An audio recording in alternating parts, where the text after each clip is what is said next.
స్పీకర్గా సుదీర్ఘమైన అనుభవం వారికి ఉన్నది.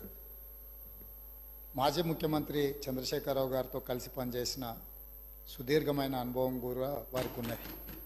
అయితే ఇక్కడ వారు కొన్ని విషయాలు మరి సందర్భంగా గుర్తు లేదో రాలేదో నాకు తెలీదు.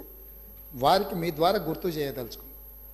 2011 సంవత్సరంలో శాసనమండలి ఎన్నికలలో భారతీయ జనతా పార్టీ టీఆర్ఎస్ పొత్తు పెట్టుకున్నారు. ఆనాడు ఇదే సభలో ఉన్న ఈరోజు కేంద్ర మంత్రి బీజేపీ అధ్యక్షుడు కిషన్ రెడ్డి గారు, ఎండెల లక్ష్మీనారాయణ గారు ఇద్దరు శాసనసభ్యులు బీజేపీ నుంచి టీఆర్ఎస్ అభ్యర్థికి అధికారికంగా ఓట్లేసిండ్రు. ఒకటి. రెండవది, ఆనాడు ముగ్గురు టీఆర్ఎస్ ఎమ్మెల్యేలు కిరణ్ కుమార్ రెడ్డి గారికి ఓటేసిండ్రు. ఆ ముగ్గురు ఎవరంటే ఏనుగు రవీందర్ రెడ్డి గారు, కావేటి సమ్మయ్య గారు,